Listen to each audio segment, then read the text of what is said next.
कुनै एक शहरमा एकजना धनाढ्य व्यक्ति बस्थे। उनीसँग यति धेरै सम्पत्ति थियो कि त्यो सम्पत्तिको कुनै लेखाजोखा थिएन। घर, गाडी, बंगाला, ब्याङ्क ब्यालेन्स, फ्याक्ट्री, अथाह सम्पत्ति थियो।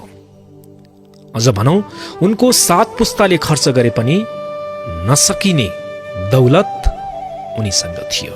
समयको क्रमसँगै एक दिन उनी ठूलो बिरामी पर्छन्। उनलाई छोराहरूले हतार हतार हस्पिटल लग्छन्। डाक्टरले चेक जाँच गरिसके पछाडि त्यस व्यक्तिको छोरोलाई बाहिर बोलाएर भन्छन्, बाबु, अब तिम्रो पिता यस संसारमा अब धेरै समय रहनुहुन्न। केही दिनको पाहुना मात्र हुनुहुन्छ। जतिन्जेल यो पृथ्वीमा रहनुहुन्छ तिमीहरूले खुसी राख्ने कोसिस गर। यो सुनिसके पछाडि त्यो छोरो धुरु धुरु रुन्छ। त्यो वातावरण एक किसिमको हृदय विदारक हुन्छ। भावविह्वल हुन्छन् सबैजना। र यो कुरा त्यस धनाढ्य व्यक्ति पिताले पनि थाहा पाउँछन्। उनको गहभौरी आँसु हुन्छ। हेर्नुहोस् न, को मान्छेलाई यो संसार छोडेर जान मन हुन्छ? रोग लागोस्, गरिबी होस्, जतिसुकै ठूलो समस्यामा परे पनि यो संसार छाड्न कसैलाई मन हुँदैन। बाँच्ने रहर हर व्यक्तिमा हुन्छ। केही दिन हस्पिटलको यो बसाई चलिराख्छ। केही दिन पछाडि पिताले त्यस धनाढ्य व्यक्तिले आफ्नो छोरालाई नजिक बोलाएर भन्छन्, बाबु, अब म यो संसारमा धेरै समय रहदिन। तिमीले पनि थाहा पायौ, मैले पनि थाहा पाएँ।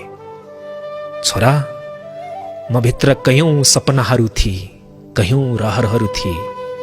जीवनमा के नै गरौँला भन्ने थियो। तिमीहरूलाई के बनाउला भन्ने सोच थियो। तर उपरवालाले साथ दिएन बाबु। अब म छिट्टै यो संसारबाट जानुपर्छ, बिदा हुनुपर्छ। मेरो अन्तिम इच्छा एउटा छ छोरा, तिमीले त्यो इच्छा पूरा गरिदिन्छौ? छोरो सुक्ख सुक्ख रुँदै भन्छ, बाबा, तपाईलाई केही हुँदैन।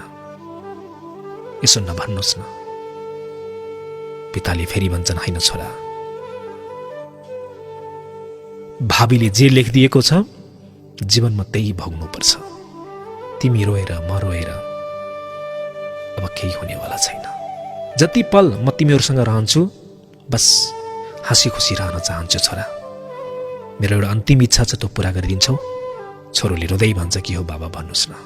त्यति बेला त्यस धनाढ्य व्यक्तिले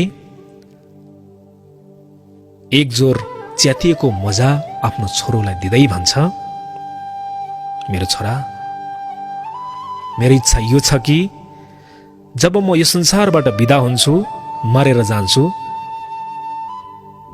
जति बेला मेरो अन्तिम संस्कार गर्ने बेला हुन्छ त्यति बेला यो च्यातिएको एकजोर मोजा देखेका छौ नि तिमीले, यो एकजोर मोजा मलाई लगाइदिएर मेरो अन्तिम संस्कार गर्नु छोरा। छोराले रुन्ची आवाजमा भन्छ, हुन्छ बाबा, म त्यसै गर्छु। तर तपाईँ नरुनुस्, केही हुँदैन तपाईलाई। त्यति बेला त्यो धनाढ्य व्यक्ति अगाडि भन्छ, छैन छोरा, अब म धेरै समय रहदिन, धेरै दिन रहदिन, बस तिमीले मेरो यो अन्तिम इच्छा पूरा गरिदिनु। केही दिन पछाडि त्यस धनाढ्य व्यक्ति यो संसार छोडेर परलोक जान्छन्। आफ्नो परिवारलाई रुवाउँदै यो संसारबाट बिदा हुन्छन्। अब अन्तिम संस्कार गर्नु पर्यो। घाटमा लगिन्छ। त्यति बेला झलक्क आफ्नो पिताले भनेको शब्द छोराले सम्झिन्छन्, बाबु, मेरो अन्तिम इच्छा यो च्यातिएको एकजोर मोजा तिमीले मलाई लगाइदिनु है अन्तिम संस्कार गर्ने बेलामा। त्यति बेला पण्डितलाई त्यो छोराले भन्छन्, गुरुबा, मेरो बाले अन्तिममा मर्ने बेलामा यसो भनेका थिए, यो एकजोर मोजा मलाई लगाइदिएर अन्तिम संस्कार गर्नु है। म के गरौँ गुरुबा? त्यति बेला पण्डित अर्थात् गुरुबा अगाडि भन्छन्, बाबु यो हाम्रो संस्कारमा यस्तो हुँदैन। मानिस मरिसके पछाडि भएको लुगा त खोल्नुपर्छ भने यो च्यातिएको थोत्रो मजा लगाउने यो कदापि हुँदैन, यो सम्भव छैन। त्यति बेला छोराले जिद्दी गर्छ, होइन गुरुबा, मेरो बाबाको अन्तिम इच्छा म जसरी पनि पूरा गर्छु। त्यहाँ किसिमको छलफल हुन्छ नि, त्यहाँ सहरका धेरै पण्डितहरूलाई बोलाइन्छ। अब के गर्ने हुन्छ त यसो?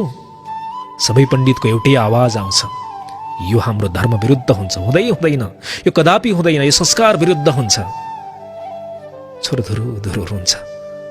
र त्यति नै बेला त्यो भिडमा एकजना व्यक्ति आउँछन् र एउटा पत्र दिन्छन् र भन्छन्, हिजो मात्र मलाई बोलाएर तपाईको पिताले यो पत्र म मरिसके पछाडि मेरो अन्तिम संस्कार गर्ने बेलामा मेरो छोरालाई दिनु है भनेर दिएका। यो पत्र लाउनुहोस्। त्यति बेला त्यो पत्र छोरोले पढ्न थाल्छ। पत्रमा लेखिएको हुन्छ, छोरा, मेरो बाबु, तिमीले देखिरहेका छौ नि, म घाटमा मेरो लास लडिरहेको छ। मेरो अन्तिम इच्छा तिमी पूरा गर्नको लागि दौडधुप गरिराखेका छौ। पण्डित गुरुहरूलाई सोधिराखेका छौ। पण्डितहरू भनिराखेका छन्, बाबु यसो गर्न मिल्दैन। यो च्यातिएको मोजा, यो थोत्रो मोजा अन्तिम संस्कार गर्ने बेलामा लगाउन मिल्दैन। यो मोजा मात्र हैन, कुनै पनि कुरा लगाउन मिल्दैन। छोरा, तिमीले के बुझ्यौ त? हेर त, तिम्रो आँखाभरि आँसु छ। तिमीलाई लागेको छ मेरो अन्तिम इच्छा पनि पूरा गर्न सकिन। तर यहाँका जमातले के भनिराखेका छन् भने यो हुँदैन, यसो गर्न मिल्दैन। छोरा, मैले मेरो जीवनमा कति धेरै पैसा कमाए, कति सम्पत्ति जोडे, तर आज म मरेर जाँदा एक जोर च्यातिएको मोजा त लिएर सँगै जान पाइन भने मैले कमाएको सम्पत्ति के काम लाग्यो त? त्यसैले छोरा, म तिमीलाई भन्दैछु, हामी मानिसको जीवन केही रहेनछ। हामीले लाने भनेको जस्ट यादहरू मात्रै रहेछ, राम्रो याद। त्यसैले तिमी पनि एक दिन मर्नेछौ। छोरा, जन्म र मृत्युको बीचको यो दूरी छ नि, यो ग्याप छ नि, यो समयमा तिमीले सक्ने सहयोग आफ्ना वरिपरि रहेका हर व्यक्तिलाई गर्नु। कहिले पनि यो सानो, यो ठुलो, यो गरिब, यो धनी, यो राम्रो, यो नराम्रो, यस्तो व्यवहार कदापि जीवनमा गर्दै नगर्नु। कसैलाई हेला गर्दै नगर्नु। तिम्रो कारणले कसैको ओठमा थोरै भने पनि मुस्कान आउँछ भने छोरा, दिल खोलेर त्यो सहयोग, त्यो मद्दत तिमीले जीवनमा सदैव गर्नु। जिन्दगी भनेको एउटा बग्ने खोला जस्तै रहेछ छोरा, उतार चढाव। यो उतार चढावको बीचमा हामीले कयौं गल्तीहरू गरिराखेका हुन्छौं। कति कुरालाई हामी इग्नोर गरिराखेका हुन्छौं। हामीले सक्ने ठाउँमा पनि हामीले सहयोग गरिराखेका हुँदैनौं।